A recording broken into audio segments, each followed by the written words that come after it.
आपकी आवाज नहीं आ रही डॉक्टर साहब।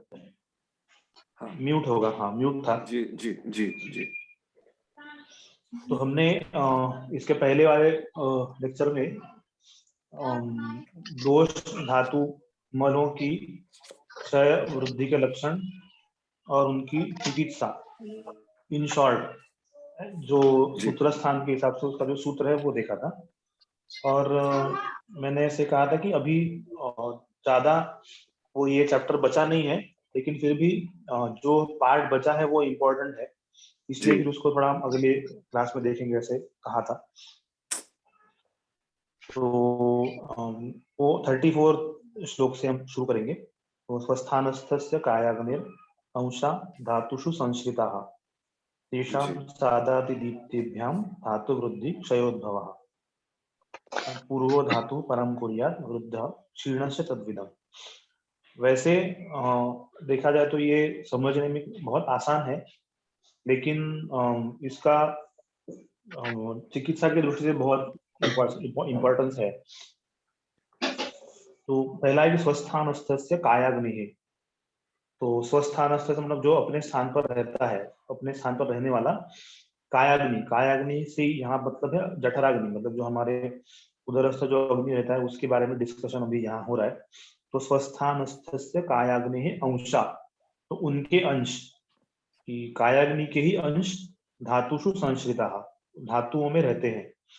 धातुओं मतलब रस रक्त मांस में दस्ती मज्जा शुक्र, इनमें रहते हैं। और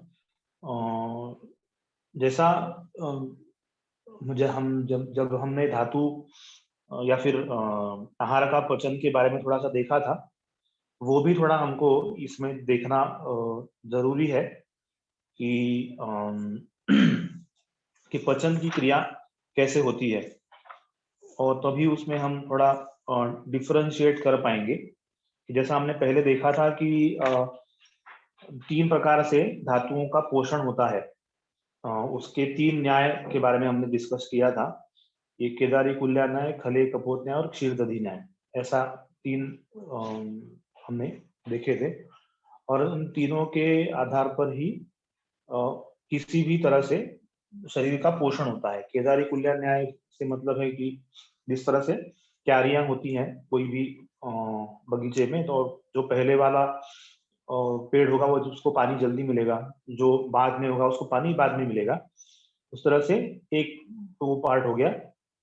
दूसरा खले कपोत, मतलब जैसे कबूतर अपना अपना जो पार्ट है, कहीं एक जगह पर हम किसी जगह पर अगर दाने डाले हुए हैं तो कबूतर अपना अपना पार्ट लेके अपना खुद का पोषण कर लेते हैं, वो दूसरा पार्ट। उसी तरह से जो धातुओं की जो अग्नि है वो अपने अपने अंश को लेकर अपना स्वयं का पचन करा लेती है। और तीसरा जो है वो क्षीर दधी न्याय, मतलब जिस तरह से दूध पूरी तरीके से दही में कन्वर्ट हो जाता है, वैसे ही एक धातु पूरी तरह से दूसरे धातु में कन्वर्ट होता है। इस तरह से 3 प्रकार से अपने धातुओं का पोषण, मतलब शरीर का पोषण होता है।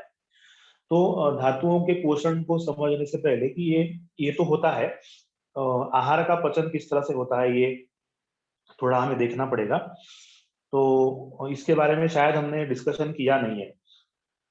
तो आयुर्वेद का जो उसमें सिद्धांत ये है कि जब आहार का हम मुंह से लेते हैं तो उसके बाद उसमें जठराग्नि की क्रिया होती है। और जठराग्नि की क्रिया होने के बाद उसका पचन किस तरह से होता है उसका एक्सप्लेनेशन एक दृष्टांत देकर किया। दृष्टांत मतलब एक एग्जाम्पल देकर किया है किस तरह से पाचन की क्रिया होती है। तो उसमें चरक संहिता के सूत्र स्थान के अध्याय चिकित्सा स्थान के ग्रहणी चिकित्सा अध्याय में 15 चैप्टर में वो दिया है कि किस तरह से आहार का पचन की क्रिया होती है। तो आहार लेने के बाद उसको जैसा हम चावल को पकाते हैं जिस तरह से, उस तरह से आहार की पचन की क्रिया होती है। मतलब हम चावल पकाते समय कैसा करते हैं कि पहले हम चावल लेंगे, उसमें पानी डालेंगे और उसके बाद उसमें नीचे से अग्नि देंगे। तो वो नीचे वाला अग्नि जो नीचे होता है वो ऊपर के चावल को जिस तरह से पकाता है उसी तरह से शरीर के अंदर, मतलब जब जठर के अंदर पचन की क्रिया होती है। तो इससे समझने वाली बात क्या है, एक बात तो ये है कि ये करने की एक प्रोसीजर है कि पाचन होने की प्रोसीजर ऐसा है कि हमको डायरेक्ट अगर हम चावल को पकाना है तो पानी साथ में लेना जरूरी है। बिना पानी डाले चावल तो पकेगा ही नहीं, या तो वो जल जाएगा या फिर उसका वो फ्राई होके हमारे कोई काम का रहेगा नहीं।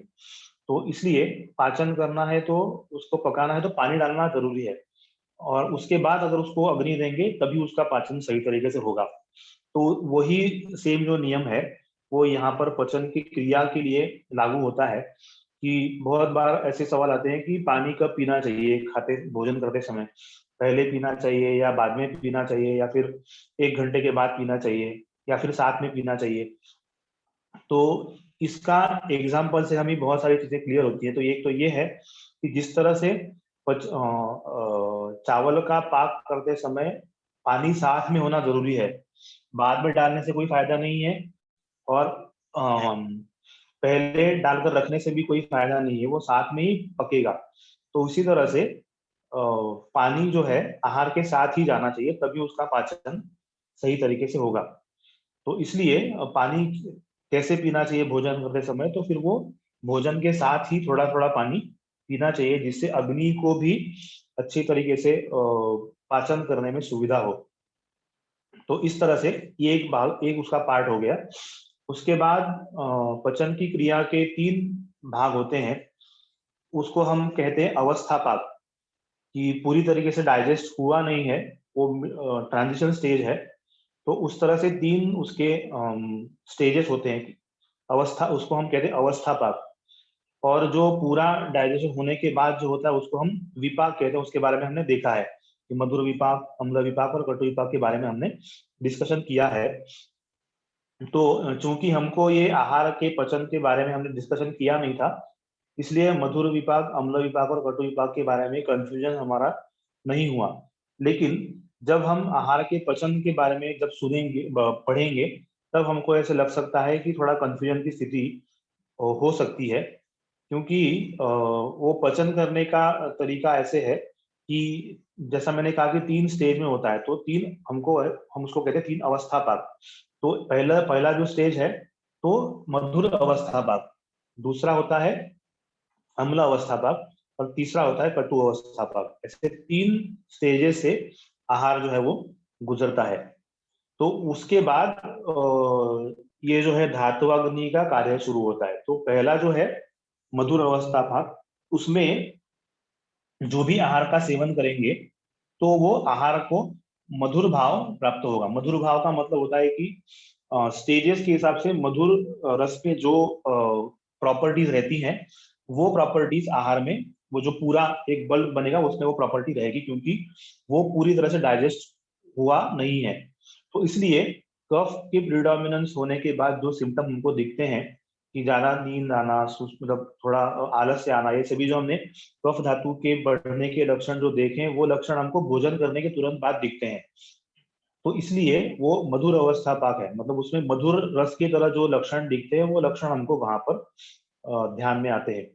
उसके बाद आता है अम्ल अवस्था पाक, मतलब वो मधुर अवस्था पाक ही आमाशय जैसा हम देखेंगे कि पाचन के लिए भी पूरे उदर के 3 भाग किए हैं। तो एक है आमाशय जहां पर भोजन लेने के बाद रहता है, मतलब पेट, जिसको हम स्टमक कहते हैं, एक ब्रॉड स्पेक्ट्रम में उसको हम आमाशय कहते हैं। फिर होता है पश्चिम आमाशय या फिर ग्रहणी, और तीसरा होता है पक्वाशय। तो इस तरह से 3 जगह पर 3 अवस्था पाक बनते हैं। तो आमाशय में होता है मधुर अवस्था पाक, ग्रहणी में या फिर पश्चिम आमाशय में होता है अम्ल अवस्था पाक, और अंतिम पक्वाशय में होता है कटु अवस्था पाक। तो ये 3 फेजेस के बाद कटु अवस्था पाक होने के बाद आहार का पाचन पूर्ण हुआ, ऐसा हम कहते हैं।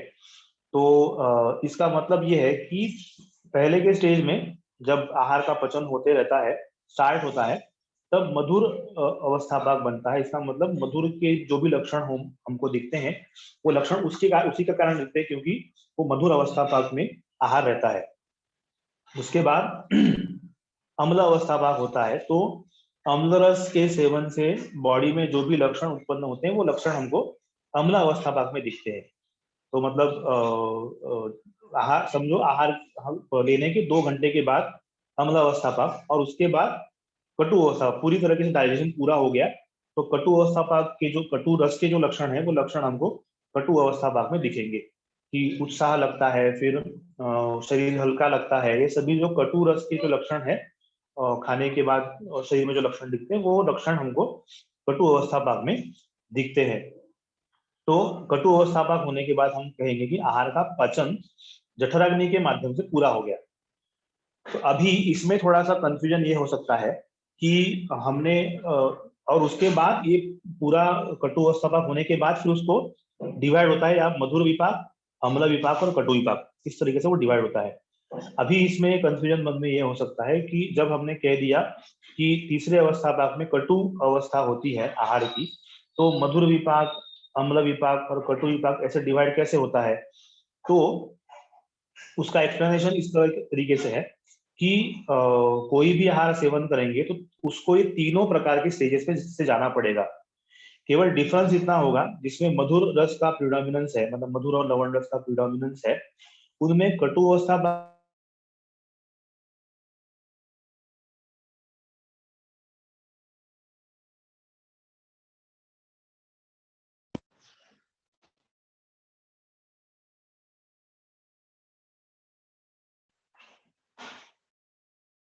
आवाज आ रही है मेरी?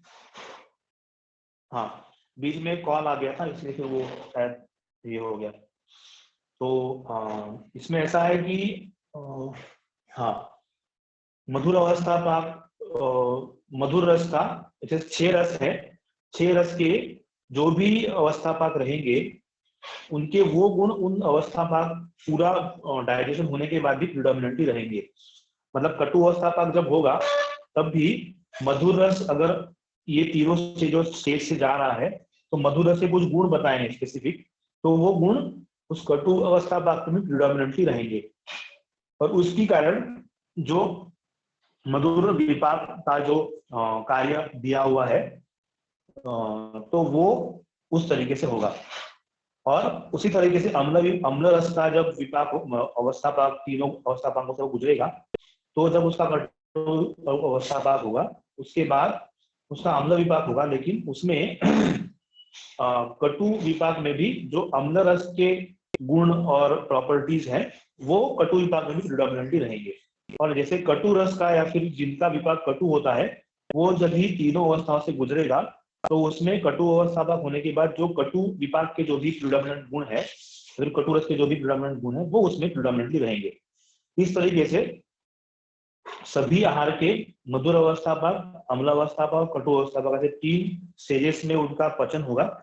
लेकिन आहार जो हम ले रहे हैं उसमें कौन सा गुण प्रिडोमिनेंट है उसके हिसाब से कटु अवस्था पाक में कौन सा गुण प्रिडोमिनेंट रहेगा उसके अनुसार उसका मधुर विपाक होगा या फिर अम्ल विपाक होगा या कटु विपाक होगा, ये डिसाइड होगा। ठीक है, थोड़ा सा कंफ्यूजिंग लग सकता है आपको कि एग्जैक्टली कहना क्या चाह रहे हो, ऐसा थोड़ा सा लग सकता है। तो ये दोनों स्टेजेस अलग अलग हैं, ये हमको पहले ध्यान में लेना है। तो जो अवस्था पाक है, जब तक आहार का पचन पूर्ण नहीं होता है तब तक अवस्था पाक की स्टेज रहती है, और जब आहार का पचन पूर्ण हो जाएगा, मतलब जठराग्नि की क्रिया पूर्ण हो जाएगी, उसके बाद विपाक जो है वो हमको परसीव हो जाएगा, तो उसका जो कार्य है वो विपाक से हमको पता चलेगा। तो इसलिए एक तो दोनों के किस जगह पर विपाक होगा, किस जगह पर अवस्था पाक रहेगा, उसका स्टेज अलग अलग है, इसलिए दोनों में कंफ्यूजन होने का वैसे कोई कारण नहीं है।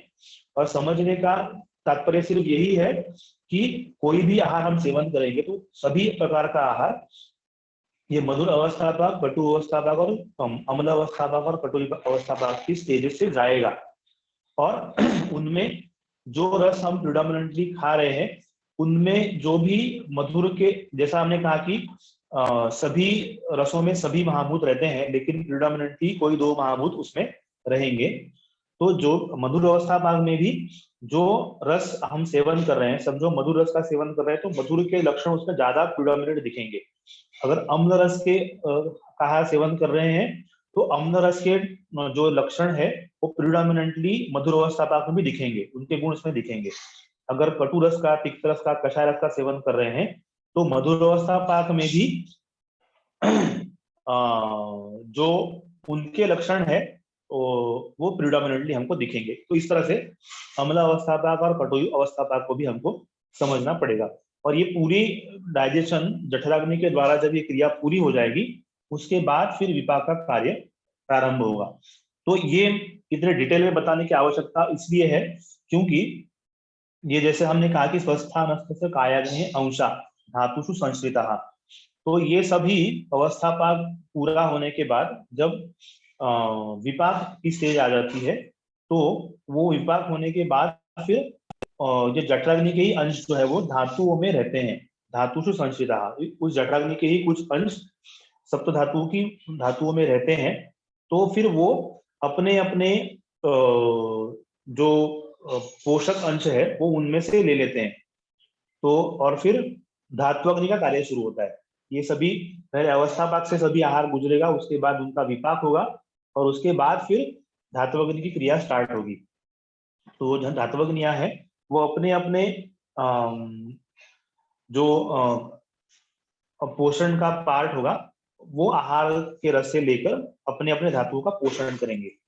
तो इस तरीके से आहार की पचन की क्रिया इन शॉर्ट इस तरीके से होती है।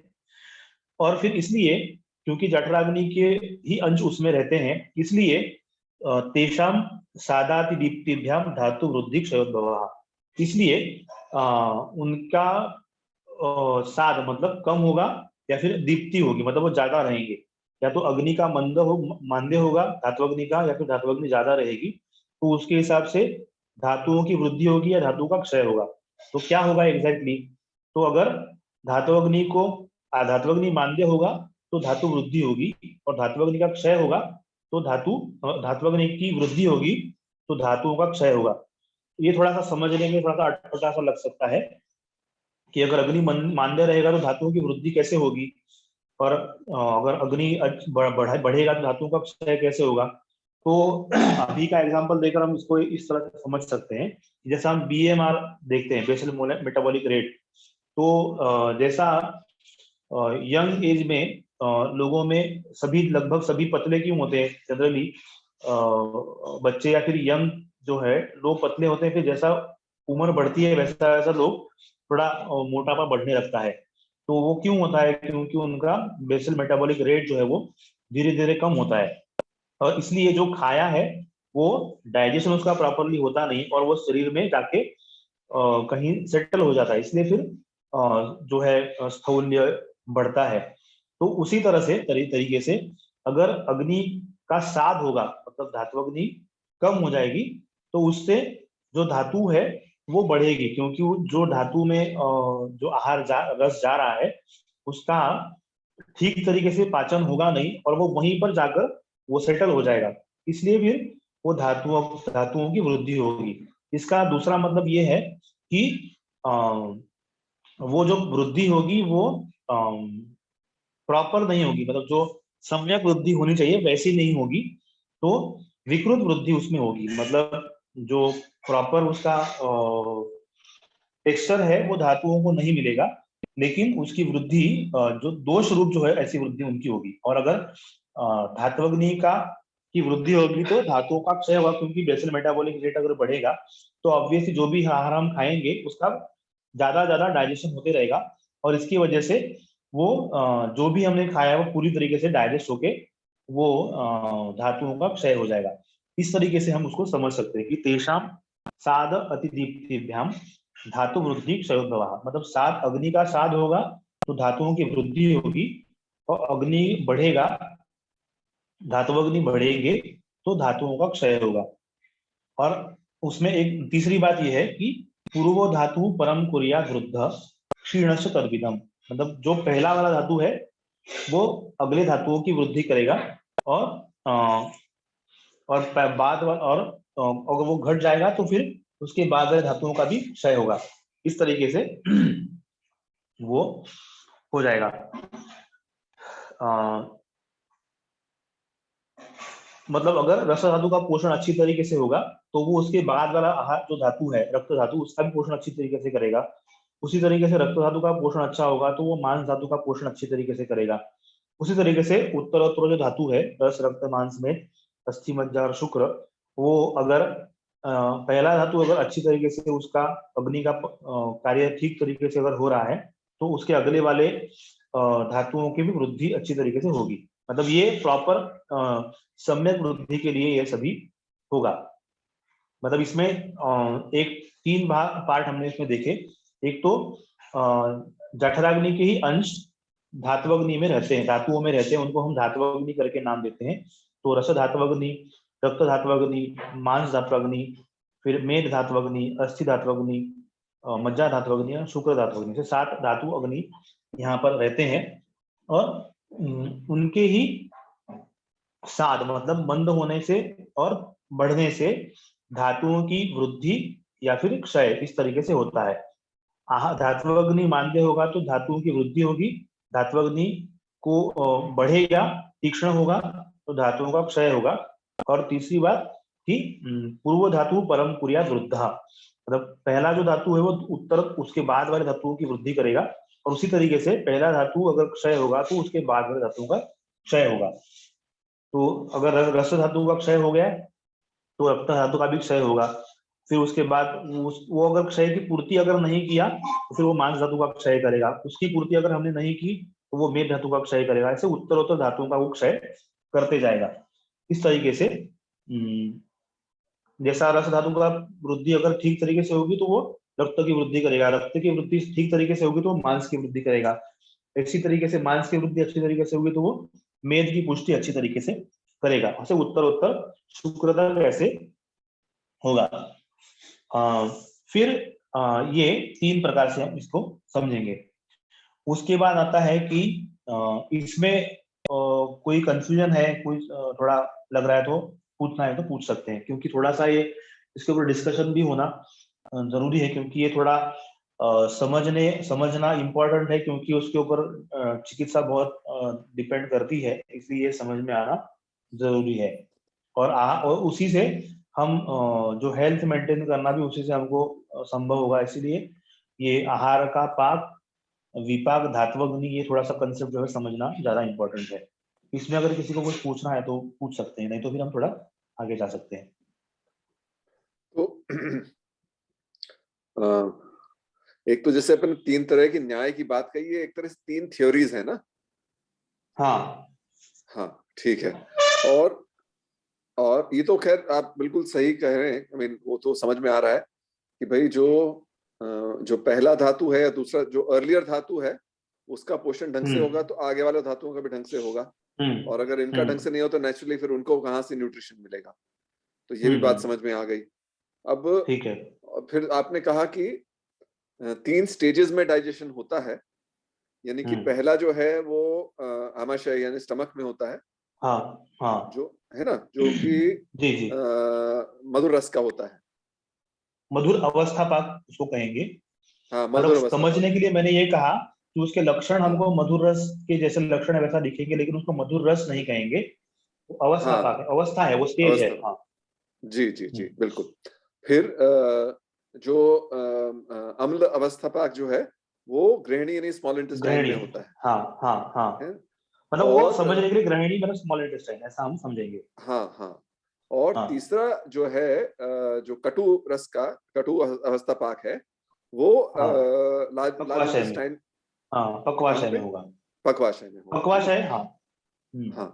तो ये 3 एक बार 3 अवस्था पाक हो गए तो उसके बाद जो भी न्यूट्रिशन ड्रॉ करना है वो हो चुका है। फिर बाकी जो बचता है वो फिर एक्सक्रीशन के लिए चले जाए, है ना। ठीक है। अच्छा, ये इसमें टिपिकली समय कितना लगता है? समय हम मान के चलेंगे कि 6 घंटे में पूरी डाइजेशन की क्रिया पूरी हो जाएगी, पचन की क्रिया हो जाएगी। हम ऐसा मानते हैं कि दो घंटे हर एक स्थिति को लगेंगे, अवस्था पाक को लगेंगे। 2 घंटा मधुर अवस्था पाक, फिर 2 घंटा अम्ल अवस्था पाक, फिर 2 घंटा कटु अवस्था पाक, इस तरीके से होगा। तो इसलिए जब ऐसा होता है कि हमें चाहिए होता है कि जो हम मेडिसिन दे रहे हैं उसकी क्रिया जो पित्त के ऊपर होनी ऐसा हमको एक्सपेक्टेड अगर है तो वो हम खाना खाने के 2 घंटे के बाद देते हैं, या फिर जिसकी क्रिया हमको लगता है कि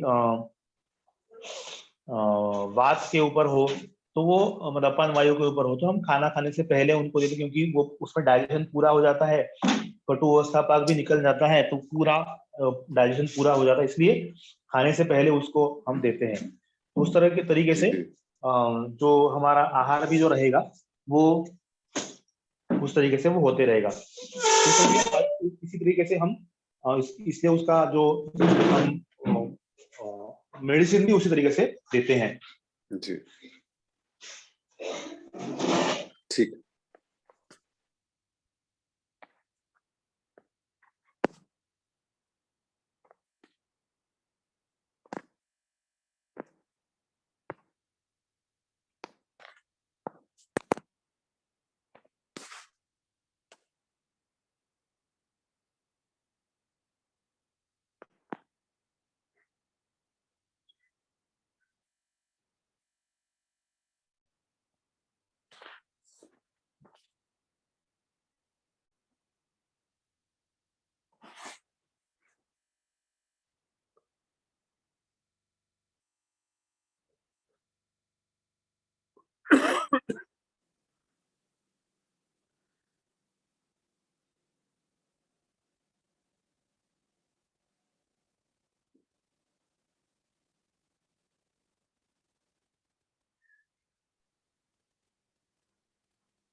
सॉरी मेरा ना मोबाइल स्विच ऑफ हो गया था एकदम।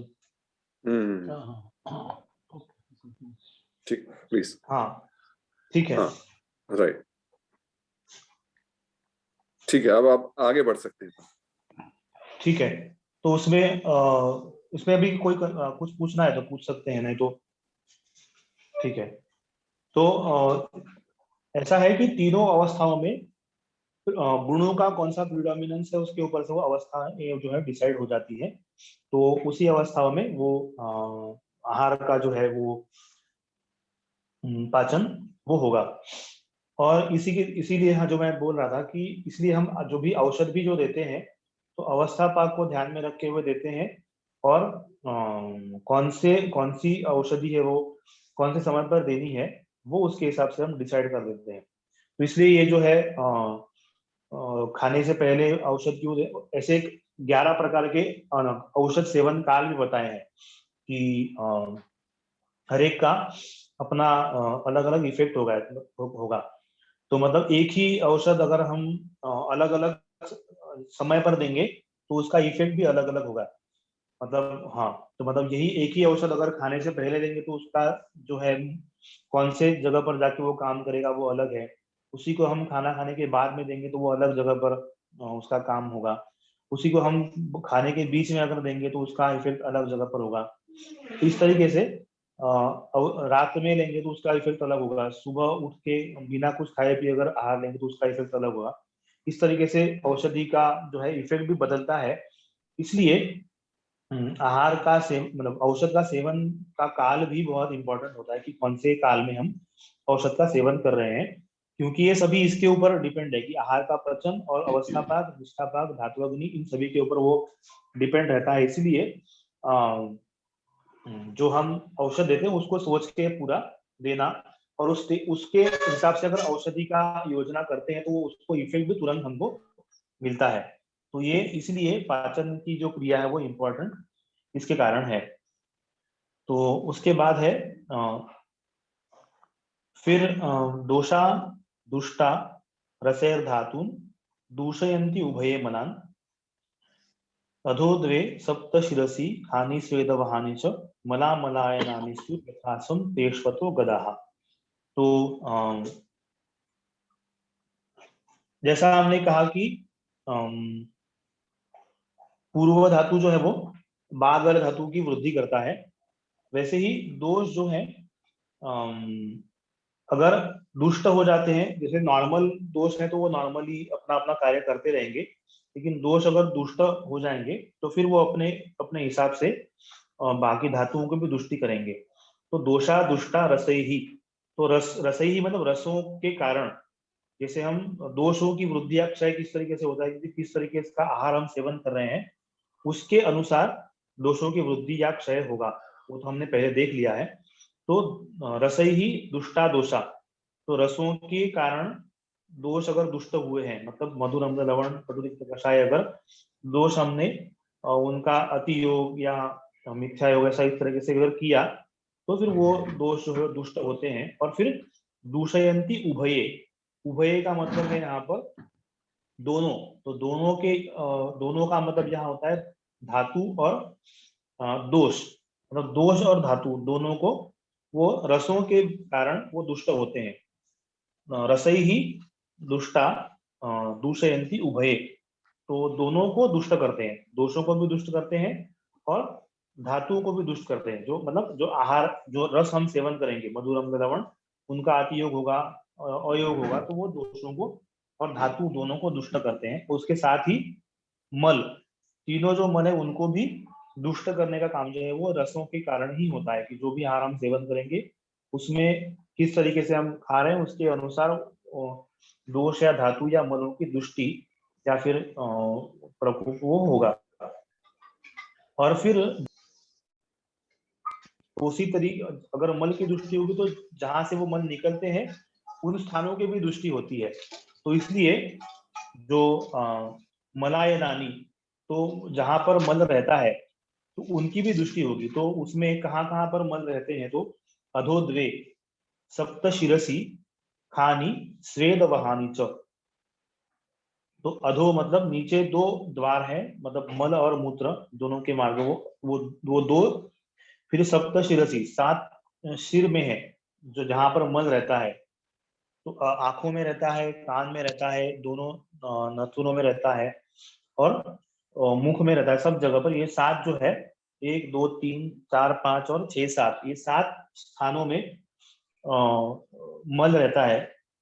मल यहाँ पर भी रहता है और स्वेद वहानी च, और स्वेद जहां से निकलता है, वो जो भी रोमकूप हमारे शरीर के ऊपर रहते हैं वो भी मलों के स्थान है, तो वो भी दुष्ट होते हैं। अगर मल दुष्ट हो जाते हैं तो मलों के स्थान भी जो है वो भी दुष्ट होते हैं। और यथास्वम तेषु अतो गदाः, और ये दुष्ट होने से उनके अनुसार जो भी व्याधियां होंगी वो व्याधियां उत्पन्न होंगी। तो मल दुष्ट होगा तो मलायन दुष्ट होंगे, मतलब जहां पर मल रहते हैं वो जगह स्थान भी दुष्ट हो जाएंगे, और वो स्थान दुष्ट होने की वजह से उनके स्थानों में, उन स्थानों के हिसाब से अलग अलग व्याधियां मतलब रोग डिसीज उत्पन्न हो जाते हैं। तो और फिर ये सभी जो है वो हमने दोषों की क्षय, दोषों की वृद्धि, उनकी क्षय वृद्धि की चिकित्सा, फिर अग्नि, धात्वग्नि और जठराग्नि, इनके बारे में डिस्कशन किया।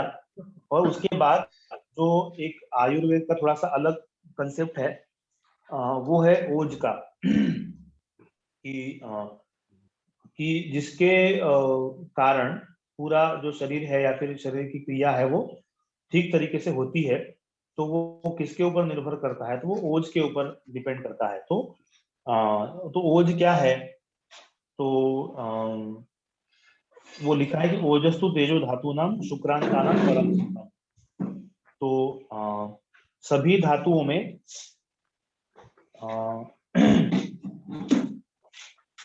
रस से लेकर शुक्र तक जो भी धातुएं शरीर में है, तो उनका सभी का जो तेज है, मतलब उसका एक सार भाग जिसको हम कह सकते हैं, वो ओज है। और फिर शुक्र ओजस्सु तेजो धातु नाम शुक्रांतानम परम स्मृतम, शुक्र तक जो भी धातु है उनका जो सार भाग है वो ओज है। और वो रहता कहाँ पर है, तो हृदयस्थम अपि व्यापी देह स्थिति निबंधनम, मतलब हृदय में उसका स्थान कहा गया है कि वो हृदय में रहता है और देह की स्थिति निबंधनम, देह की जो नॉर्मल स्थिति है वो ठीक तरीके से रखता है। हृदय में रहने के बाद भी, हृदयस्थम अपि, हृदय में रहने के बाद भी व्यापी, पूरे शरीर में वो फैला हुआ रहता है, व्याप्त रहता है। और देह स्थिति निबंधनम, और देह की जो स्थिति है, मतलब अपनी जो जीवित है वो ठीक तरीके से काम करे, ये काम जो है वो ओज का है। तो सभी को पोषण करने का काम जो है वो ओज करता है। तो इस तरीके से और फिर उसका स्वरूप किस तरीके का है,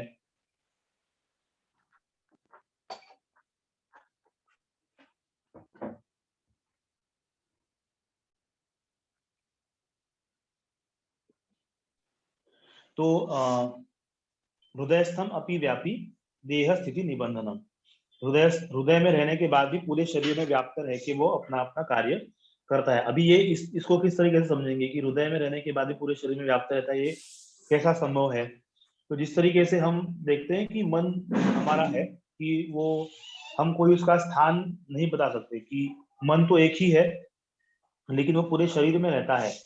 मतलब जब हम अभ्यास, मतलब पढ़ाई करते रहते हैं, तो फिर वो मन जो है वो अपने वहां रहता है। अगर कोई काम करते रहते हैं, कोई कंसंट्रेशन से कोई चीज करते हैं, तो मन वहां पर लगा हुआ रहता है। तो उस तरीके से ओज का स्थान हृदय होने के बाद भी वो पूरे शरीर में व्याप्त रहता है।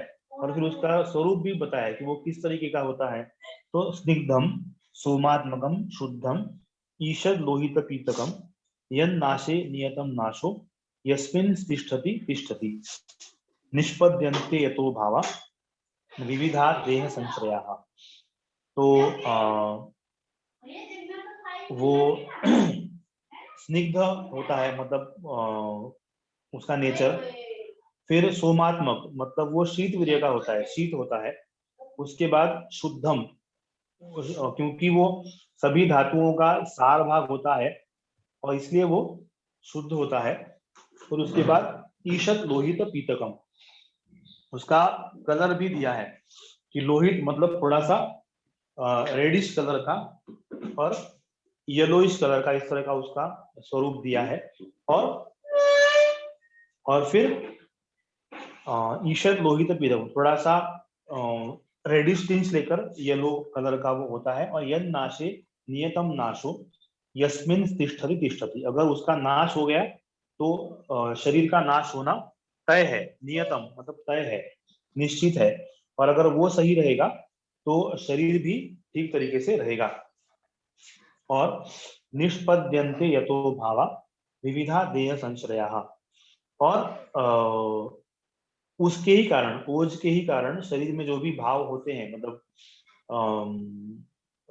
जैसे आप प्रेम है या फिर पराक्रम है या बुद्धि है, सभी जो भाव शरीर में होते हैं वो उस ओज के कारण शरीर में रहते हैं।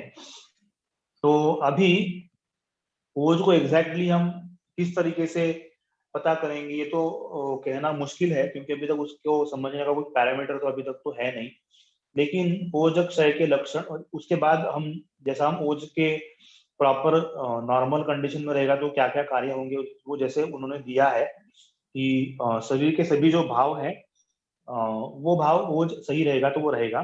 जैसा हम ऐसे जनरली बोलने में भी हम कहते हैं कि लगता है कि उसका चेहरे के ऊपर का लश्कर है वो चला गया है, या फिर या फिर वो बहुत तेजस्वी लगता है, वो जिसके कारण वो लगता है, वो जो कारण है वो ओज है। तो उसके कारण ये सब कुछ होता है। और चूंकि ये केवल जीवित शरीर में ही रहता है, इसलिए वो हम मृत शरीर में डिसेक्शन करके ओज कहाँ है वो ढूंढना ये पॉसिबल नहीं होता है। तो जिस तरीके से योग में भी हम जैसा कहते हैं कि षट चक्र दिखाना तो प्रैक्टिकली पॉसिबल नहीं है, इसे डिसेक्शन करेंगे तभी वो नहीं मिलेगा, लेकिन उसका जो इफेक्ट है, प्रभाव है, हमको देखने को मिलता है।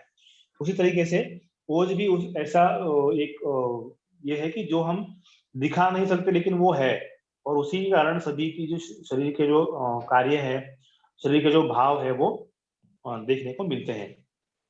और फिर अगर उसका नाश हो जाता है तो वो शरीर का भी नाश होता है। तो इसलिए अगर शरीर का नाश हुआ इसका मतलब ओज का नाश हो ही गया, इसलिए उसको शरीर के मरने के बाद तो उसको मिलना वो पॉसिबल नहीं होगा। इसलिए डिसेक्शन करने के बाद भी ओज मिलेगा ऐसा मानकर हम नहीं चल सकते। इसीलिए उन्होंने उसका स्वरूप दिया है कि स्निग्धम सोमात्मकम ईशद लोहित पीडकम। अगर वो उन्होंने कैसे दिया ये तो हम नहीं जानते, लेकिन उनके ओजक वृद्धि के, ओजक क्षय के लक्षण हमको शरीर में दिखते हैं, और उसकी चिकित्सा हम अगर सही तरीके से करेंगे तो ओज का क्षय जो जो भी है वो भी ठीक तरीके से उसकी प्रॉपर हम जो है प्रीणन हो कर सकते हैं। तो फिर ओज का क्षय किस कारण होता है? हाँ जी डॉक्टर साहब, अभी अब खास तौर से करंट कॉन्टेक्स्ट में ओज का बड़ा महत्व है शायद, क्योंकि ये इम्यूनिटी का जो फैक्टर है वो ओजस ही है ना। जी जी। और जाहिर है कोरोना में सबसे एक्चुअली इम्पोर्टेंट चीज तो हाँ अपनी इम्यूनिटी हाँ मेंटेन हाँ करने वाली चीज ही है। तो जी जी। पहली चीज तो क्या ये सही बात है कि भाई ओजस अगर ठीक रहा, सही मात्रा में रहा, सही क्वालिटी में रहा, तो इम्यूनिटी इंसान की बेहतर होती है? क्या ये बात सही है या और भी हाँ फैक्टर्स ये तो रोल सही, प्ले करते हैं? नहीं ये तो नहीं, क्योंकि नहीं ये तो है ही कि मतलब आपकी इम्यूनिटी अच्छी है इसका मतलब आपका ओज अच्छा है। मतलब ये है कि आपका सभी धातुओं का पोषण अगर सही तरीके से होगा तभी ओज की वृद्धि होगी, मतलब ओज सही मात्रा में या फिर सही सम्यक तरीके से रहेगा।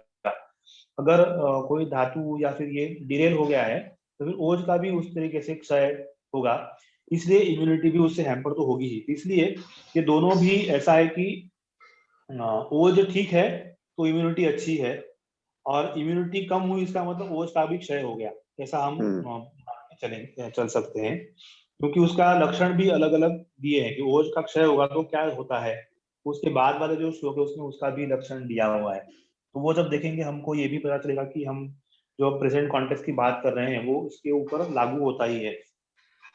तो क्या ये कह सकते हैं कि ओज यानी ओजस जो है, क्या एक ये सूक्ष्म चीज है, स्थूल नहीं है, या स्थूल है लेकिन बहुत कम मात्रा में होती है?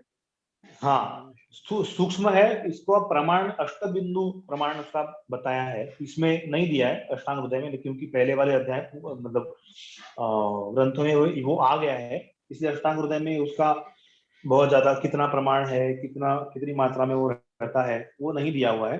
तो अष्टबिंदु ओज के बताए हैं कि 8 बिंदु की मात्रा में ओज पूरे शरीर में रहता है, और वो सभी बॉडी ठीक तरीके से चले इसके लिए रिस्पॉन्सिबल होता है। 8 बिंदु मतलब क्या 8 बूंदे, हाँ 8 ड्रॉप्स? अच्छा। क्योंकि ये कहा है कि ओजस्सु तेजो धातु नाम, मतलब ओज सभी धातुओं का परम जो तेज है, मतलब उसका एकदम सार भाग जो है वो ओज है, तो इसलिए उसकी क्वांटिटी बहुत कम होती है। जैसे हम एकदम कॉन्सेंट्रेटेड कोई हम जो भी चीजें रहती है तो उसको हम ओज का मतलब कंपेयर करने के लिए वो दे सकते हैं कि एकदम हाईली सैचुरेटेड इस तरीके से, या फिर कॉन्सेंट्रेटेड कोई अगर सॉल्यूशन है तो उसको हम ओज की तरह से समझ सकते हैं कि जैसा इसको स्टॉक सॉल्यूशन कहते हैं, उससे अलग अलग डाइल्यूशन बनते हैं कोई भी इसके, जैसा हमारे पास फ्लेवर्स होते हैं, मतलब वैनिला फ्लेवर है या फिर और कोई स्ट्रॉबेरी फ्लेवर है, तो जब हम कोई खाने की चीज बनाते हैं तो उसमें डालते इतना ही है, एक बूंद इतना ही डालते हैं, लेकिन उसी से पूरे जो आहार है, खाना है, उसको अच्छा फ्लेवर आता है। तो उसको हम थोड़ा उस तरीके से समझ सकते हैं कि वो लगता बहुत कम क्वांटिटी में है, लेकिन उससे एक अलग उसको जो है टेक्सचर वो मिलता है। तो उसी तरीके से हम ओज को समझ सकते हैं कि वो थोड़ा रहता एकदम कम क्वांटिटी में है, लेकिन उसके कारण जो है वो बॉडी में अलग अलग प्रकार के जो लक्षण है हमको दिखते हैं। तो और फिर जी हाँ, तो मैंने ये 7 धातुओं का पोषण होने के बाद में जो कुछ मतलब क्या कहा जाए, जो एक शक्ति जो उससे हाँ, सार भाग उसको बनती है। कहेंगे हम, मतलब उसका एक कॉन्सेंट्रेटेड फॉर्म है, फिर उसका एकदम जैसा हम इसेंस उसको हम कहेंगे, हाँ वो हाँ ओज हाँ है। हाँ जी। और ये ओज और तेज में क्या फर्क है डॉक्टर साहब? नहीं, इसमें कहा ऐसा है कि ओजस्सु तेजो धातु, धातुओं का जो तेज है, परम तेज, उसको ओज कहा है धातुओं का। क्योंकि तेज अगर कहेंगे तो तेज वो अग्नि महाभूत वाला है ना, जी तो लेकिन ये हाँ, तो ओज को हम बोला है कि सोमात्मक है, वो सौम्य प्रकार का है, मतलब हाँ शीत वीर्य वाला है। तो इसलिए तेज मतलब उसका सार भाग इस अर्थ से वो तेज लिखा हुआ है कि ओज ओजस्सु तेजो धातु नाम, सभी धातुओं का सार भाग एकदम कॉन्सेंट्रेटेड फॉर्म है, वो ओज है। लेकिन वो सोमात्मक है, वो उष्ण वीर्य वाला नहीं है, वो शीत वीर्य वाला है। जी तो इस तरीके से तेज और ओज में डिफरेंस हम समझ सकते हैं। तो तेज महाभूत अलग है और जो ओज है वो अलग है। और यहाँ जी पर जो ओजस्सु तेजो धातु नाम जो बोला है, वो तेज का मतलब तेज महाभूत ऐसा नहीं है, मतलब अग्नि महाभूत ऐसा नहीं है। उसका एक कॉन्सेंट्रेटेड फॉर्म इसेंस जिसको हम कहेंगे, वो हम उसको तेज मतलब ओज ये नाम से समझेंगे हम। तो एक तो कि कोई भी अगर धातु के अंदर कहीं कोई क्षय हो, कहीं कोई गड़बड़ हो, तो ओज का बनना जो है वो कम हो जाएगा हाँ या उसकी क्वालिटी कम हो जी जाएगी। जी जी। जी ओके, ठीक है। और इसका अच्छा, ये क्या इसका सिग्निफायर है कि भाई जो ऑर्गन सिस्टम्स अपने हैं वो अगर ढंग से हम्म। काम कर रहे हैं, एक दूसरे से बातचीत करके और हार्मोनियस काम कर रहे हैं, तो भी ओज ढंग से बनेगा, या उसका कोई ज्यादा ऐसा रिलेशन नहीं है? नहीं, मतलब जैसा हमने कहा कि सभी धातुओं का सार भाग है, तो ऑब्वियस है कि सभी जो शरीर के अंग प्रत्यंग अगर सही तरीके से काम कर रहे हैं तभी धातुएं ठीक तरीके से बनेगी, और वो धातुएं अच्छा, ठीक तरीके से बनेगी तभी। और जो स्वस्थता की डेफिनेशन ओके, हमने सुश्रुत ने बताई हुई जो देखी है, प्रसन्न आत्मेन्द्रिय मनः, मतलब समदोष समागदिश समधातु मल क्रिया प्रसन्न आत्मेन्द्रिय मनः, ये सब कुछ ठीक रहेगा तो ओज जो है वो प्रॉपर बनता रहेगा। मतलब ये है ठीक कि है। वो थोड़ा सा उसमें क्वालिटी में अगर इधर उधर हो जाएगा तो बॉडी के भी क्वालिटी में इधर उधर हो जाएगा, और अगर वो नाश हो जाएगा तो शरीर का नाश हो जाएगा। नाश तो हो जाएगा। इसलिए ये तो सभी एक साथ जुड़े हुए ही हैं कि बॉडी के जो शरीर के सभी अंग है, उसके जो सिस्टम है, वो ठीक तरीके से काम कर रही होंगी, तो ही धातुओं का पोषण ठीक होगा। और ये धातुओं का पोषण ठीक होगा, मन ठीक रहेगा, तभी जाके ओज सही तरीके से बनेगा। और ये ओज सही तरीके से बनेगा तभी जो है वो शरीर का जो तेज सभी जो हमको दिखता है वो हमें अच्छी तरीके से दिखेगा। तो ये सभी इंटरलिंक्ड भी है, ऐसा सेपरेट उसको नहीं मान सकते कि वो अगर उसका इसका कोई रिलेशन नहीं, ऐसा नहीं है, उसका भी रिलेशन है। वो ठीक तरह से काम करेगा तभी जाके धातुएं ठीक से बनेंगी ना, और धातुएं ठीक हम्म, से बनेंगी तो मन भी ठीक रहेगा, और मन ठीक रहेगा, ये सभी ठीक रहेगा तो ही ओज प्रॉपरली बनेगा। ओके। तो इंटरलिंक्ड ही है ये। तो एक तरह से ओज जो है पूरे शरीर की फंक्शनिंग का एक मापदंड है, इंडिकेटर है, हाँ, ऐसा कह लेकिन सकते अभी हैं। ओज, हाँ लेकिन वो दिखता है हमारे शरीर के जो भी एक्सटर्नल अपीयरेंस है, उससे हमें दिखता है कि वो ओजस्वी है कि नहीं है, वो हमें दिखता है। लेकिन तो ओज ये नहीं दिखेगा, लेकिन ओज का जो भी हाँ एक्सप्रेशन है वो हमको दिखेगा। दिखेगा। तो ये क्या एक्सप्रेशन होते हैं, किन चीजों से हम ऐसा मानते हैं कि भाई ओजस अच्छा है? क्या लक्षण क्या है ओज के अच्छे होने के?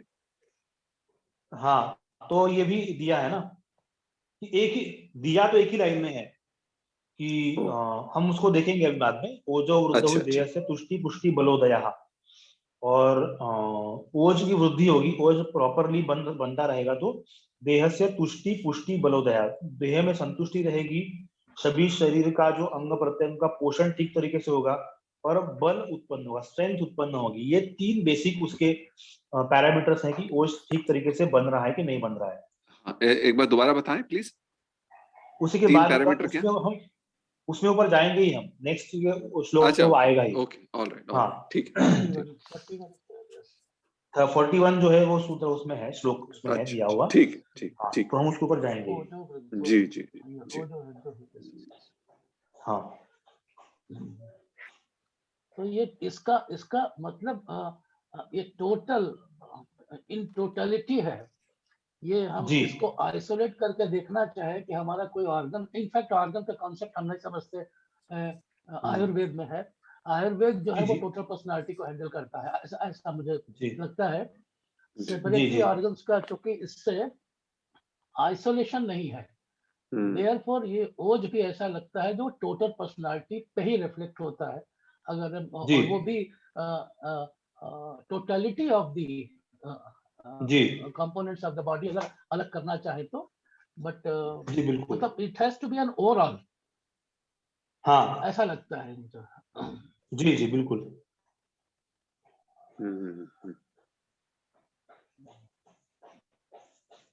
वो अपीयरेंस जैसे हुआ ना सुनील जी, अपीयरेंस हुआ, हाँ जी? एक ग्लेज हुआ, एक अपीयरेंस हुआ, ग्लेज हुआ, फिर चेहरे की चमक हुई, अच्छा, जॉलीनेस हुआ, जी, जी, ये सब उसमें और आएगा। कैरेक्टरिस्टिक का एक कॉग्निशन और असेसमेंट।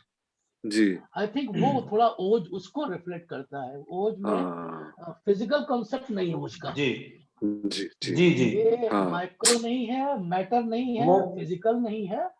नहीं, फिजिकल एंटिटी उसकी है, क्योंकि उसका वर्णन भी उन्होंने किया है, लेकिन हमें वो परसीव होता नहीं है। हाँ, ओके।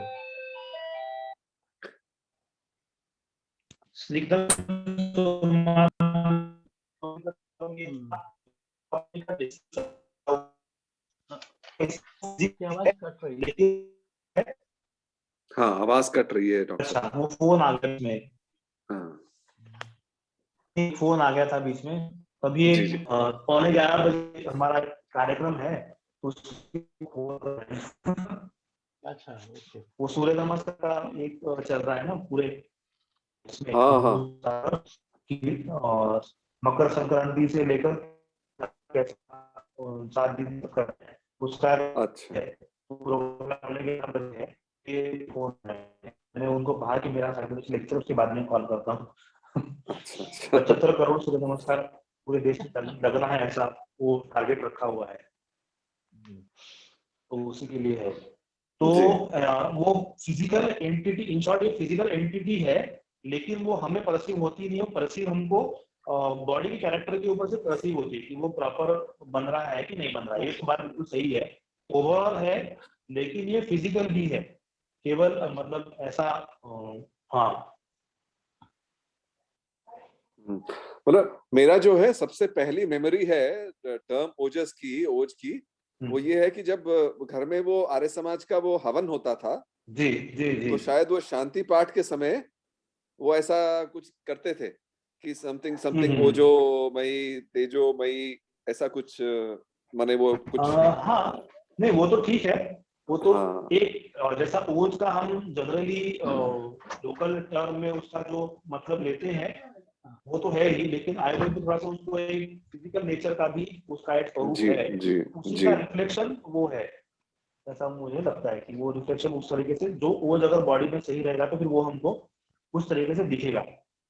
हाँ, तो है वो पूरा ओवरऑल बॉडी का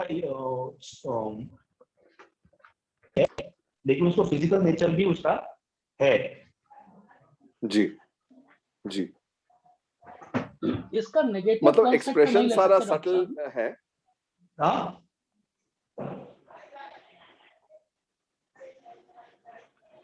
क्या क्या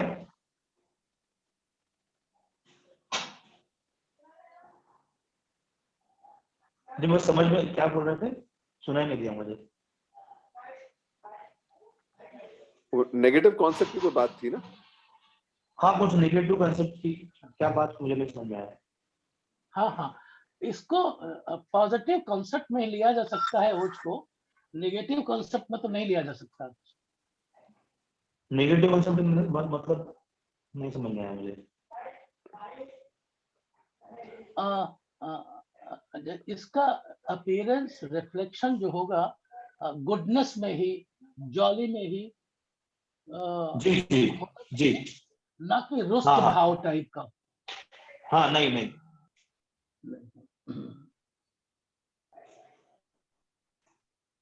ओके, ठीक है डॉक्टर साहब, ठीक जी। ठीक है। तो फिर है ओजक क्षय के लक्षण दिए हैं और ओजक वृद्धि के भी लक्षण दिए हैं। फिर ओजक क्षीयेत कोपक क्षुत ध्यान शोक श्रमादि भी। और ये क्यों घटने का कारण क्या है, ओजक का क्षय किस तरीके से होता है, क्यों होता है, तो ध्यान कोप क्षुत ध्यान शोक श्रमादि भी।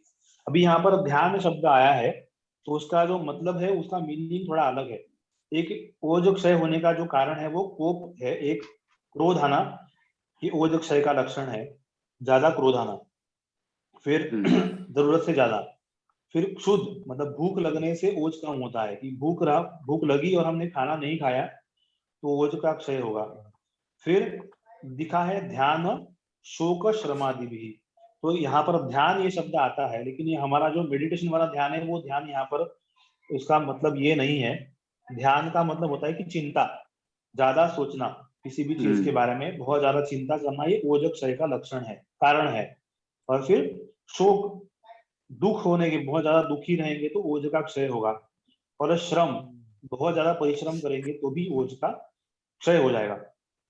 तो इन सभी कारणों से ओज का क्षय होता है। कोप, क्षुधा, ध्यान मतलब चिंता, शोक, श्रमादि भी, इन इत्यादियों से, जिससे शरीर का जो है धातुओं का क्षय होगा, उन सभी कारणों की वजह से ओज का क्षय होगा।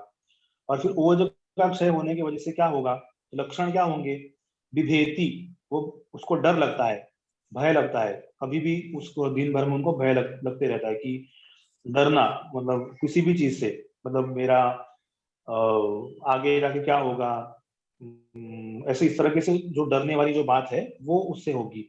दुर्बलो, उसका स्ट्रेंथ भी कम हो जाएगी, बॉडी का जो बल है वो कम हो जाएगा।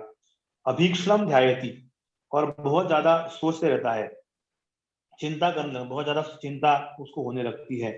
फिर व्यथित इंद्रिया, जो शरीर की जो इंद्रियां हैं, ज्ञानेंद्रिय और कर्मेंद्रिय, उनका उसमें उसका फंक्शनिंग प्रॉपर्ली नहीं होगा। मतलब जो भी 10-11 जो इंद्रियां हैं, 11 इंद्रियां, उनका फंक्शनिंग प्रॉपर्ली होगा नहीं। तो व्यथित इंद्रियां व्यथित रहेंगी, मतलब व्यथित रहेंगे तो वो कार्य प्रॉपर्ली से नहीं कर पाएंगे। फिर दुच्छायो, जो हम प्रभा देखते हैं किसी किसी जैसे हम साधु पुरुष महापुरुषों को देखते हैं, उनको लगता है कि उनके चेहरे पर तेज है, तो उस तरीके से वो नहीं दिखा। दुष्छायो, उसकी जो छाया है वो जो दिखेगा, वो उसको हम लगेगा कि चेहरे के ऊपर जो है वो कुछ जैसा हम लस्टर उसका कम हो गया, ऐसा हमको दिखेगा। दुर्मना, उसका मन भी एक जगह से स्थिर नहीं रहेगा।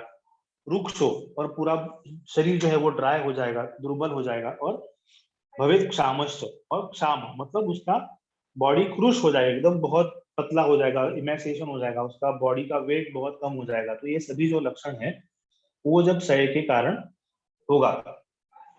तो विभेति, डर लगना, हर समय डर लगा हुआ रहना। फिर दुर्बल होना, अभीक्षण ध्यायति, बहुत ज्यादा चिंता करना। व्यथित इंद्रिया, इंद्रियों का अपना जो वो काम है वो ठीक तरीके से नहीं करना। दुच्छायो, बॉडी का जो लस्टर है वो चला जाना। फिर दुर्मना, मन प्रॉपर तरीके से काम ना करना। रुक्षो, पूरा शरीर जो है सूख जाना। फिर और भवेत क्षामा, मतलब बॉडी का वेट लॉस, ये भी होना। ये जो है वो ओजक क्षय के कारण वो होता है। और फिर जीवन उसका पूर्ण कैसे करेंगे, अगर ओजक का क्षय हो गया है तो फिर उसको वापस कैसे मिलेगा, तो जीवनीय औषध क्षीर प्रसाद्या तत्र भेषजम, उसका भेषज क्या है, औषध क्या है, तो जीवनीय औषध, तो जीवन देने वाला औषध। इसका मतलब जो हमने एक अष्टांग हृदय का एक अध्याय छोड़ दिया है, वो शोधनादि गण संग्रह अध्याय नाम से वो अध्याय है, उसमें वो जीवनीय गण आया है, या फिर चरक संहिता के भी उसने 50 अलग अलग जो मेडिसिन का एक कैटेगराइजेशन किया है कि उसके कार्य के हिसाब से एक जीवनीय महाकषाय उसमें है कि उसमें जिससे बॉडी का जो स्ट्रेंथ है वो तुरंत वापस मिलता है। इस तरीके से जो औषध है उसमें जीवक, वृषभक, मेधा, महामेधा, काकुरी, क्षीर काकुली और ऐसे अलग अलग 10 प्रकार के मेडिसिन है। और उससे शरीर का जो ओज है वो वापस आ जाता है। और क्षीर, दूध से भी शरीर का जो ओज है वापस आ जाता है। और रसाद्या, रसाद्या मतलब मांस रस, रस इसका मतलब होता है यहाँ पर मांस रस, मतलब जो एनिमल ओरिजिन वाला जो सूप है जिसको हम चिकन सूप वगैरह कहते हैं, वो भी उससे भी ओज वापस आ जाता है। वो रसाध्या तत्र भेषजम, क्योंकि हम यहाँ पर नॉनवेज तो हम योग के कारण वो हमारे लिए वर्ज्य है, उसके बारे में हम नहीं सोचेंगे। लेकिन क्षीर और जीवनी औषध ये जो है वो ओज को क्षय, ओज की क्षय हो गया है, ओज का क्षय अगर हो गया है तो उसको बढ़ाने का जो है वो भेषज जो है वो जीवनीय औषध और क्षीर, दूध, ये उसका औषध है।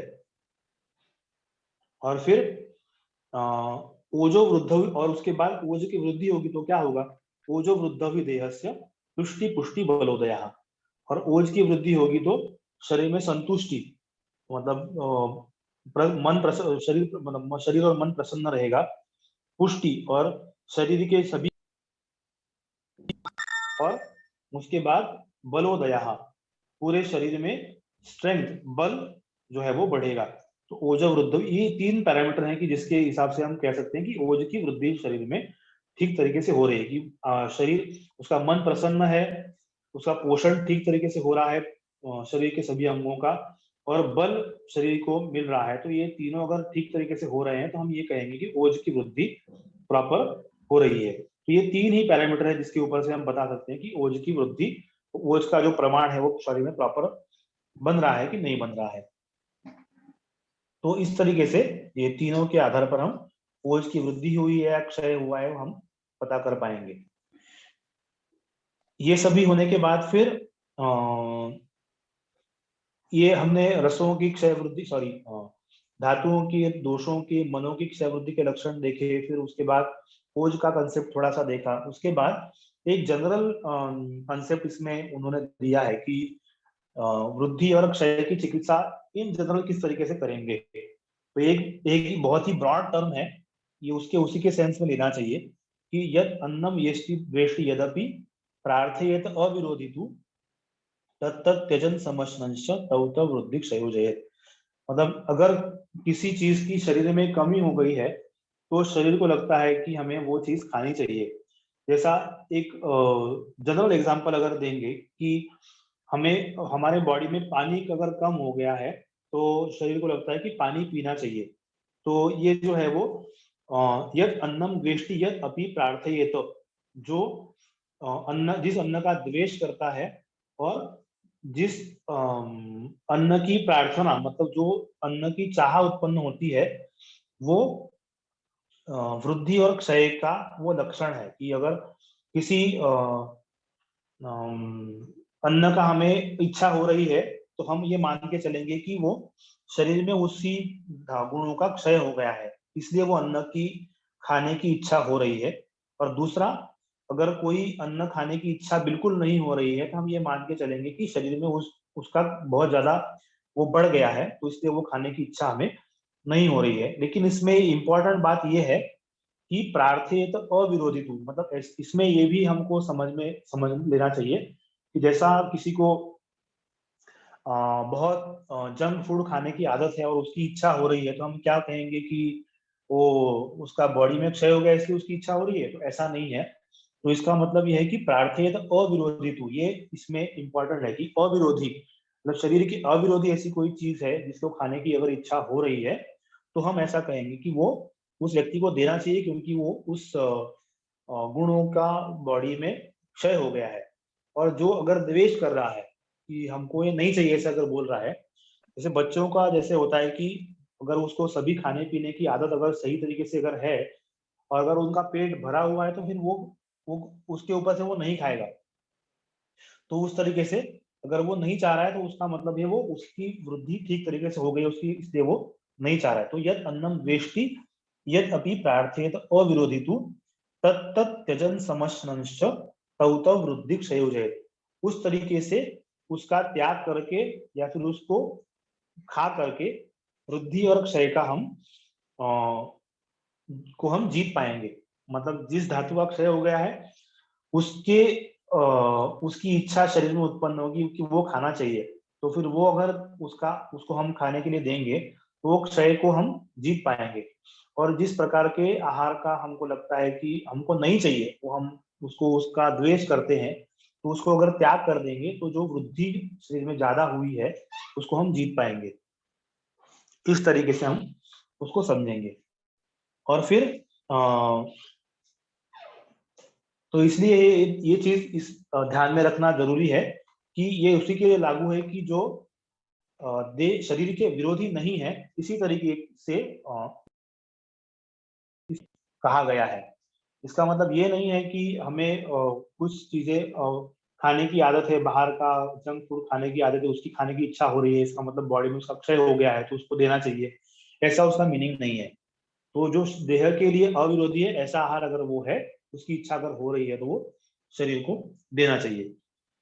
फिर कुर्वते ही रुचिम दोषा विपरीत समानयोः वृद्धः क्षीणाश्च भूयिष्ठम लक्षयन्ति अबुधास्तु न। तो फिर दोष जो है अगर वृद्ध हुए हैं और अगर क्षय हुआ है तो वो विपरीत प्रकार के आहार की या समान प्रकार के आहार की इच्छा शरीर में उत्पन्न करते हैं। मतलब अगर दोषों का क्षय हो गया है तो वो उसके समान गुणों के आहार की इच्छा शरीर को उत्पन्न होती है, और दोषों की वृद्धि अगर हुई है तो उसके विपरीत गुणों के आहार का सेवन करने की इच्छा शरीर में उत्पन्न होती है। और इसी तरीके से उसको समझना है। और इस वास्तविकता को हमें समझना है कि अगर जैसे हम देखेंगे कि अगर किसी को बुखार हो गया है तो फिर वो चाहता है कि मुझे कुछ भी खाना नहीं है, तो क्योंकि उसका जो शरीर है, शरीर में वो गलत तरीके से वो आहार या फिर कफ बढ़ गया है, रस धातु का दुष्ट हो गया, इसलिए वो खाने में उसकी रुचि नहीं है और उसी की वजह से वो उससे द्वेष करता है। इसलिए कुर्वते ही रुचिम दोषा, दोष बढ़े हुए हैं तो उसके अपोजिट गुणों की उनको इच्छा होगी शरीर को। अगर दोषों का क्षय हो गया है तो उसके समान गुणों की खाने की इच्छा होगी। और जैसा हमने पहले ही देख लिया है कि उसी तरीके से हम उनको दोषों की क्षय और वृद्धि को हम जानेंगे कि यथा बलम यथा स्वम च दोषा वृद्धा वितन्वते रूपाणि जहति क्षीणा समाः स्वम कर्म कुर्वते। और उसी तरीके से बढ़े हुए जो दोष हैं वो अपने अपने गुणों का जो है वो लक्षण दिखाते हैं। दोषा वृद्धा वितन्वते मतलब दिखाते हैं। रूपाणी रूप मतलब वो रूप दिखता है कि दोष अगर बढ़े हो तो उस तरीके से हमको दिखेगा।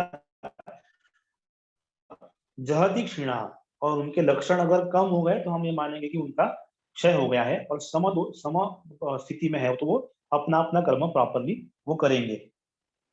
तो इस तरीके से एक जनरल चिकित्सा का एक सूत्र यहाँ पर दे दिया है कि जो जिस प्रकार के आहार का द्वेष हो रहा है उस प्रकार के आहार का त्याग करना है, जिस प्रकार के आहार की इच्छा हो रही है अगर वो शरीर के अविरोधी है तो उसका सेवन करना है। और दोषों का भी ऐसा ही है कि दोष अगर बढ़े हुए हैं तो उनके विपरीत गुणों के आहार सेवन करने की इच्छा होती है, और अगर दोषों का क्षय हो गया है तो उसके समान गुणों के आहार सेवन करने की इच्छा।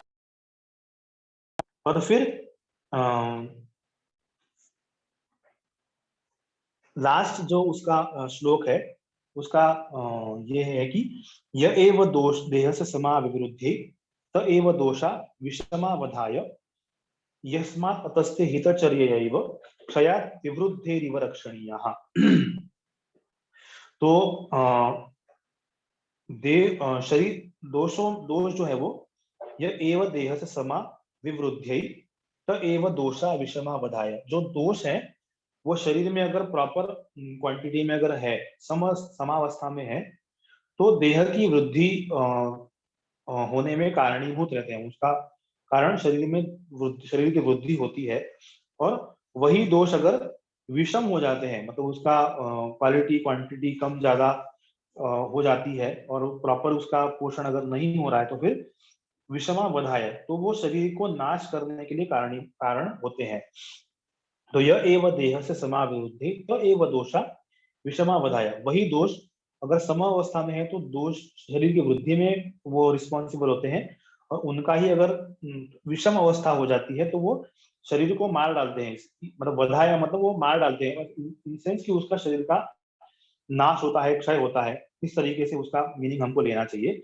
और क्योंकि ऐसा है, यस्मात् अतः, क्योंकि ये ऐसा करते हैं, दोष समावस्था में रहते हैं तो शरीर की वृद्धि होती है, और वो अगर वो विषम अवस्था है तो शरीर का ह्रास होता है, क्षय होता है, शरीर का नाश हो जाता है। तो इसलिए हम अतस्ते हितचर्या एव, हितकर चर्या मतलब दिनचर्या, ऋतुचर्या, आहार विहार जो है वो इस तरीके का ही करना चाहिए, जिससे क्षयात विवृद्धेरिव रक्षणीयः। इसलिए दोनों को, दोषों को क्षयात विवृद्धेरिव, जिस तरीके से क्षय से दोषों का क्षय होने से शरीर की रक्षा करनी है, उसी तरीके से दोषों की बहुत ज्यादा वृद्धि हो रही है उससे भी शरीर का रक्षण करना है। तो रक्षणीय, वो उसका रक्षण करना जरूरी है कि क्षयात विवृद्धेरिव, जिस तरीके से क्षय से शरीर को रोकना है, उसी तरीके से वृद्धि होने से भी जो है दोषों को रोकना है। अगर वो हितकर आहार विहार अगर करेंगे, आहार और सेवन और दिनचर्या ठीक तरीके से अगर करेंगे, तो देह की वृद्धि और क्षय मतलब दोषों की वृद्धि और क्षय दोनों से जो है वो शरीर या फिर व्यक्ति, तो इस तरीके से दोषादि विज्ञानी अध्याय में हमने दोषों की क्षय वृद्धि, धातुओं की क्षय वृद्धि, उनके लक्षण, उनकी चिकित्सा, ओज की वृद्धि, ओज का क्षय, उनकी चिकित्सा, फिर ओवरऑल शरीर की चिकित्सा के लिए क्या क्या ध्यान में रखना पड़ता है, इनका सभी का एक ओवरऑल जो आइडिया हमने इस अध्याय से लिया हुआ है। तो उसमें अगर किसी को कुछ पूछना है तो पूछ सकते हैं, और उसके बाद अगला अध्याय हमको स्टार्ट करना पड़ेगा, क्योंकि वो नया अध्याय, इसलिए हम मतलब ये ज्यादा ठीक रहेगा कि हम उसको अगले ही सेशन में स्टार्ट करेंगे तो ज्यादा सही रहेगा, क्योंकि 10 मिनट बचे हैं उसे। तो डॉक्टर साहब, पंचकर्म के बाद में क्या ओज का थोड़ा क्षय रहता है शरीर के अंदर? कर्म करने के बाद रहता है, क्योंकि क्षय तो ऑब्वियसली होता है, वमन करेंगे तो जो शरीर में ये है बढ़ा हुआ है वो तो कम ही हो जाएगा, मतलब कफ जो विकृत कफ होगा वो तो शरीर से बाहर निकल जाएगा, लेकिन अब तक वो शरीर में है, तो वो शरीर में जब तक है वो तो शरीर को धारण भी कर रहा है, तो इसलिए वो जब बाहर निकलेगा तो ऑब्वियसली बॉडी में जो है वो क्षय की अवस्था तो आएगी ही, और अग्नि भी कम हो जाता है ये करने के बाद, इसीलिए, और डाइजेशन करने की शक्ति भी कम हो जाती है, तो वो जो थोड़ा सा क्षय मान सकते हैं, इसलिए उसको फिर प्रॉपर अवस्था में लाने के लिए हम फिर उसको वो संसर्जन क्रम देते हैं कि पहले मंडप या विलेपी यवागु, इस तरीके से देके धीरे धीरे अन्न की तरफ हम जाते हैं। तो 7 दिन का वो जो क्रम दिया हुआ है उसी के लिए फॉलो करना होता है, कि बॉडी का क्षय तो होता ही है उसमें, इसलिए वो सब फॉलो करना जरूरी होता है। लेकिन वो हमने जानबूझकर किया हुआ है, इसलिए वो इतना क्या है उसका विपरीत परिणाम नहीं होता है। लेकिन हम रेगुलरली अगर ऐसा कुछ उल्टा सीधा खा रहे हैं, उससे अगर क्षय हो रहा है तो फिर वो उसको थोड़ा ध्यान में रखना जरूरी होता है। और चूंकि हम वहां पर हॉस्पिटलाइज होते हैं और वो प्रॉपर ऑब्जर्वेशन के नीचे होते हैं, इसलिए वो उसका ध्यान तो रखा ही जाता है। जी जी जी। और वैसे कितने दिनों बाद, पंचकर्म के कितने दिनों बाद तक वापस बॉडी अपने स्थिरता में आ जाती है? 7 दिन में तो हम कहते हैं, क्योंकि संसर्जन क्रम खत्म हो गया, इसका मतलब बॉडी प्रॉपरली काम करने लग गई है। अच्छा अच्छा। तो 7 दिन का उसका जो कोर्स होता है कि मंडविलेपी, यवागु और यूष, इस तरीका से क्रम है वो फॉलो करते हैं, तो फिर 7 दिन के बाद वो प्रॉपर काम करने लगती है। ओके।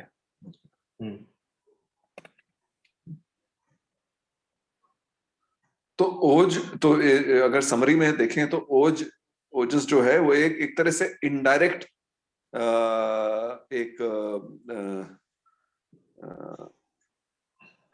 इनडायरेक्ट कॉन्सेप्ट तो नहीं, पर इनडायरेक्ट एक तत्व है, इन द सेंस कि अपन उसको डायरेक्ट नहीं देख सकते। डायरेक्टली हमको ये उसका, नहीं दिखा सकते कि ये निकाल के एक्सप्लेट करके हाँ निकालेंगे रिडल से, ऐसा हाँ। नहीं दिखा सकते कि ये ओज है, ऐसा दिखाना संभव नहीं है। अभी के जो हमारे पास है उसके आधार पर ये दिखाना संभव नहीं है। वैसे जैसे कहते हैं कि हृदय में विराजमान होता है ना ये 8 बिंदु, तो हृदय के किस भाग में वैसे रहता है, ऐसा कहा जाता है?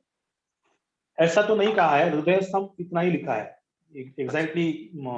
ऐसे मोड में रहता है, एवी मोड में रहता है, या फिर वॉल में रहता है, ऐसा कहीं मेंशन नहीं है। तो इसलिए उसके बारे में तो ज्यादा बताना पॉसिबल नहीं है। लेकिन हृदय स्तंभ जैसा मन का भी स्थान हृदय कहाँ है ना, जी। लेकिन एग्जैक्टली बताए बताए कहाँ रहता है वो तो बताना पॉसिबल नहीं है। हृदय में रहता है इतना ही पता है, तो उस तरीके से ही हम उसको समझना चाहिए। किसी और ग्रंथ में तो इसका चर्चा नहीं है? स्थान तो सभी ने हृदय ऐसा ही दिया है, हृदय के अच्छा। कौन से भाग में रहता है ऐसा नहीं दिया है। हाँ, मतलब उसके वॉल में रहता है या फिर उसके अंदर कहीं रहता है, ऐसा कुछ दिया हुआ नहीं है। हाँ।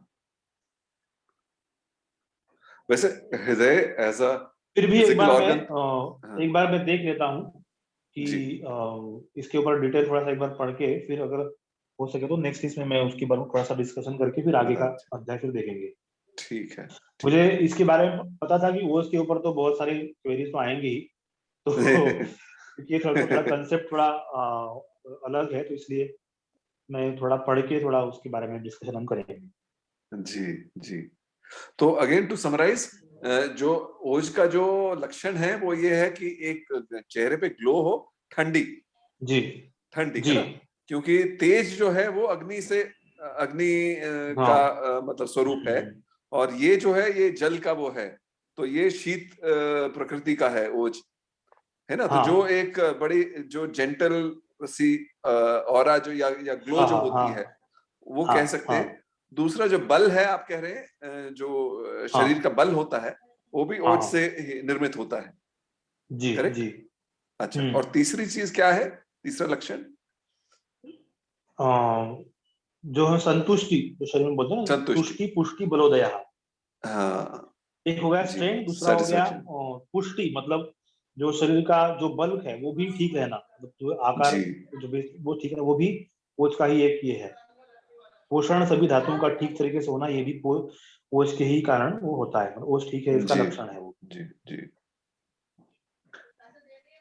अच्छा, just little of the topic, लेकिन कल मैंने ये जो काढ़ा पिया था पहली बार, मतलब हम्म। ये जो काढ़ा बड़े अलग अलग तरह से, तो क्या काढ़ा जो है ये अग्नि को बढ़ाने का काम करता है क्या, ये जो? वो डिपेंड्स आप क्या ले रहे हैं। अच्छा, हम्म। मतलब ये आजकल जो चल रहा है ना ये, मतलब कोरोना काल में, आयुष कुमार। नहीं हाँ, उससे तो आयुष्मान तो बढ़ता नहीं। ही है। अच्छा, अग्नि बढ़ती है ना, हम्म। बिकॉज मैंने ऐसा क्योंकि महसूस किया, उसमें मैंने ये तो है ही कि क्वाथ में अग्नि का भी संस्कार होता है ना, खाना बना तो अग्नि का संस्कार भी हाँ होता है, उसके जी कारण भूख तो बढ़ती है। हाँ, बिकॉज मैंने इतने समय तक नहीं लिया, केवल कल मैंने सुबह और शाम लिया, तो एकदम भूख इतनी लगने लगी। नहीं, वो तो होता है। अच्छा। हाँ हाँ। हाँ, लेकिन वो वही, आप उसमें क्या ले रहे हैं उसके ऊपर भी डिपेंड है कि बढ़ेगी या कम हो जाएगी। अच्छा अच्छा, ओके। हम्म।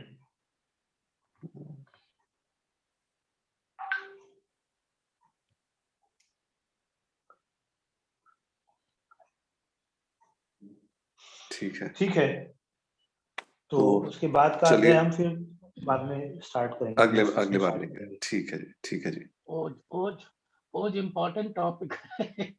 हाँ हाँ। नेक्स्ट टाइम सर और भी लेंगे थोड़ा। हाँ, जी जी ठीक है। इसमें मेरा ख्याल है जल तत्व के बजाय आकाश तत्व की अधिकता है ओज में।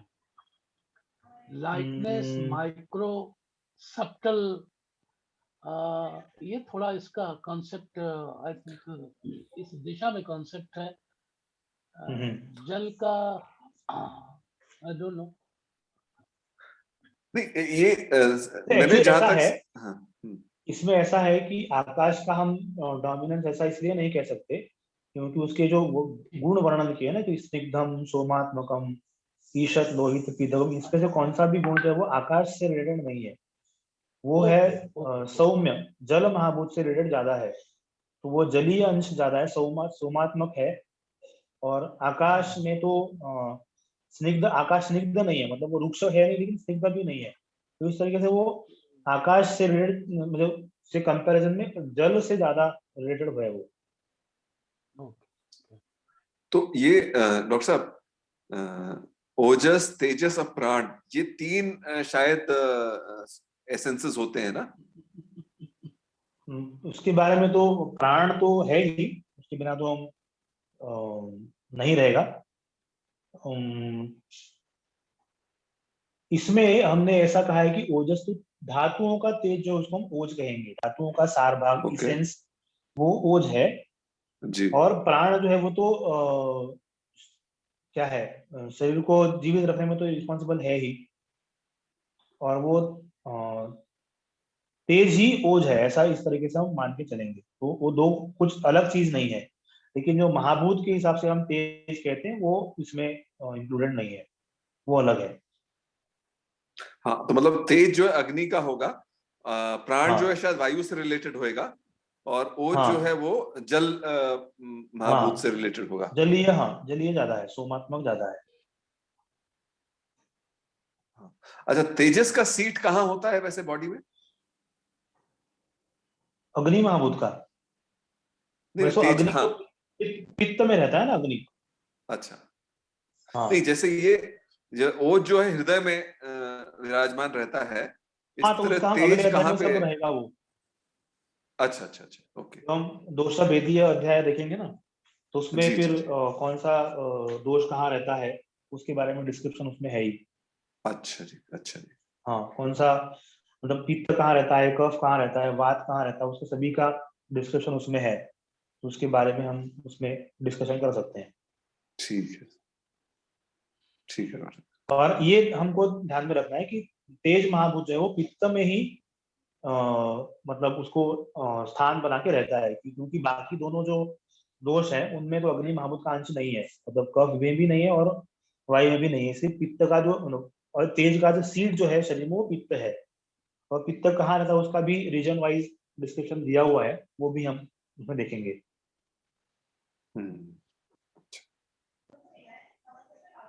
ठीक है। हाँ ठीक है, तो ठीक है सर, एनी हाँ अदर क्वेश्चंस? नहीं, दैट्स ऑल, थैंक यू। जी ठीक है, ठीक है, तो ठीक है सर, फिर अपन जी we will meet in the first week of February ना? जी जी।